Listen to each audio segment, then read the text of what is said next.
On the 5th of July 1919, Bella Wright was 21 years old and lived in a village, Little Stretton, just outside Leicester in England. A picturesque place full of country walks and quaint lanes in the surrounding rolling countryside. On that evening, Bella had decided to visit her uncle a few miles away and set off on her bicycle for the short journey. Somewhere along the route, her trusted bicycle malfunctioned and she found herself struggling with a loose wheel. By chance, a man rode up next to her on a distinctive green bicycle with unusually shaped handlebars and offered his assistance. Unable to provide the wrench required to fix the wheel, he offered to travel with her to her uncle's cottage to ensure she got her bicycle fixed. The unnerving man, according to Bella's uncle, waited for her outside the cottage and they rode off together to continue their journeys. This was 8:50 p.m. in the evening and Bella was expected home soon after. Bella, however, did not arrive home, and at 9:20 p.m. a local farmer, Joseph Cowell, found her crumpled body in the middle of the country lane. Police initially thought this had been a tragic accident and the young girl had fallen off her bicycle and hit her head. No footprints were found around her to suggest someone else may have been present, and the only other evidence spotted was a smear of blood on the farm gate near her body and a dead bird nearby.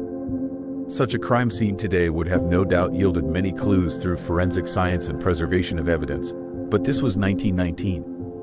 Forensic science for crime investigation had yet to be invented, and procedures for preserving evidence were a thing of the future.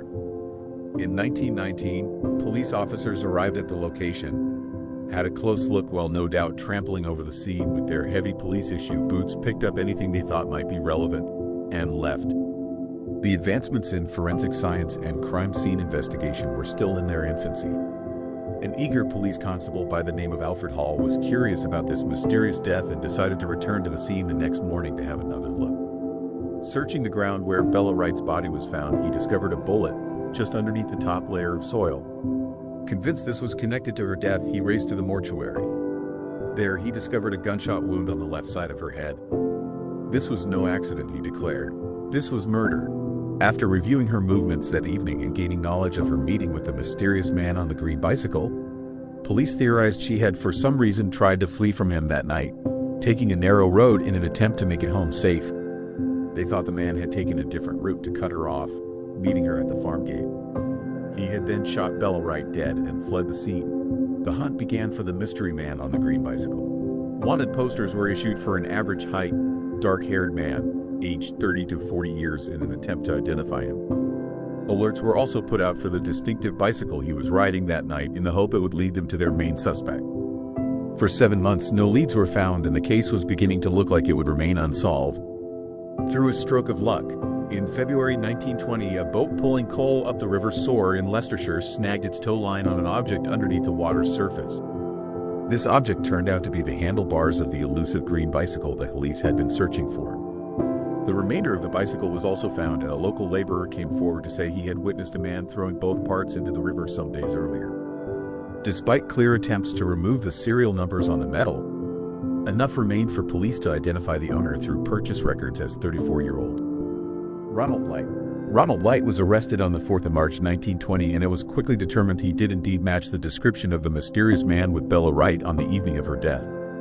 In another twist to the case, on the 19th of March, a gun holster and a collection of bullets were found in the local canal, bullets which were matched to the bullet which killed Bella Wright.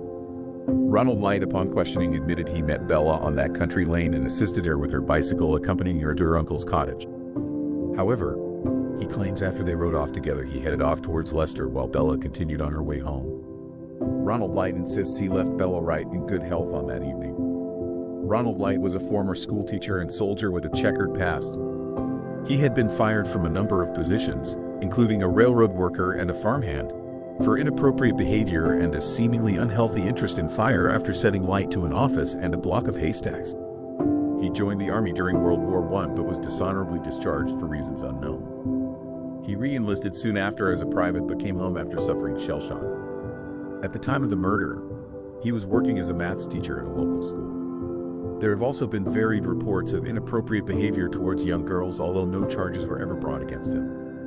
Ronald Light stood trial for murder at Leicester Castle in a trial which began on the 9th of July 1920. Thought to have been built around 1700, Leicester Castle was built over the Roman town walls and was mainly used as a courthouse, with trials taking place in the imposing Great Hall.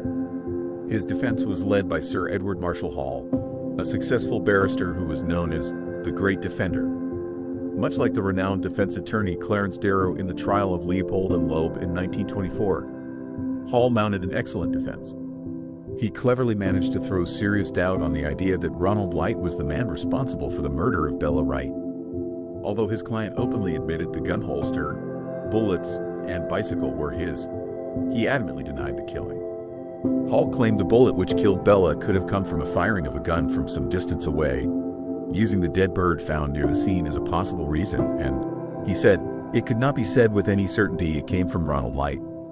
He argued a close-up shot, as in the police theory, would have caused much more injury to the young girl than what was found. He highlighted a lack of motive in the case, focusing on the fact there was no assault and no robbery involved, and he introduced the idea that another mystery person, somewhere in the shadows, was involved and was the one responsible for the murder.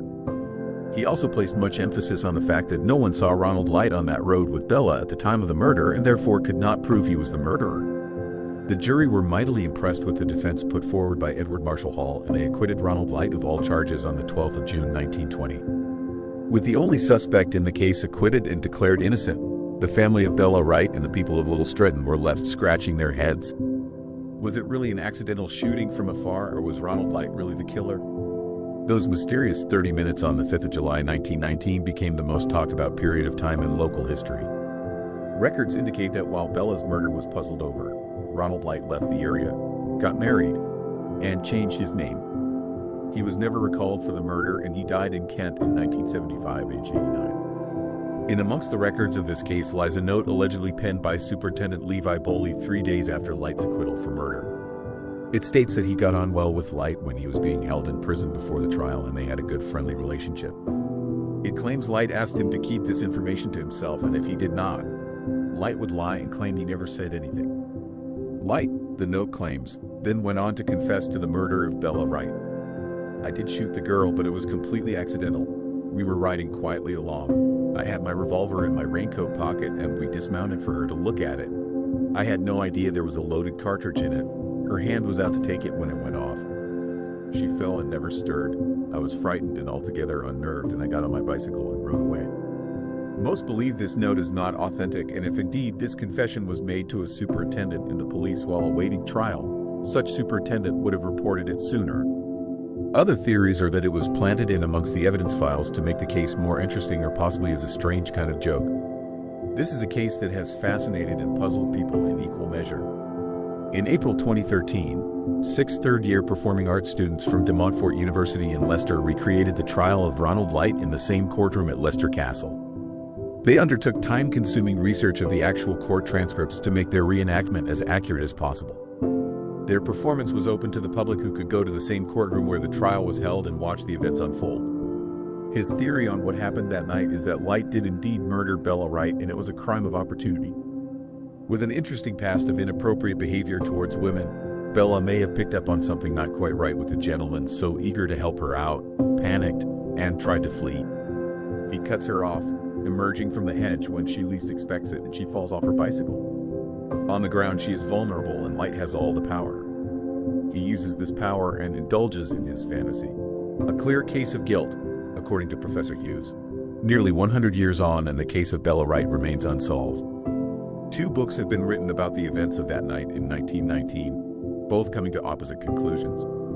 The Green Bicycle Case by H.R. Wakefield, published in 1930, claims Ronald Light was innocent, and The Green Bicycle Murder by C. Wendy East in 1993 claims Ronald Light was guilty. The holster and bullets found in the canal were auctioned at London's Christie's auction house in 1987 and purchased by an anonymous buyer for $6,000. The infamous green bicycle was mounted on the wall of a local bike shop for many years, but has today disappeared, with no one appearing to know what happened to it. Many people believe Ronald Light was guilty and should never have been acquitted in 1920, whereas others believe he was innocent and a mysterious other was the cause of Bella Wright's untimely death. What do you think? Was Ronald Light guilty or innocent?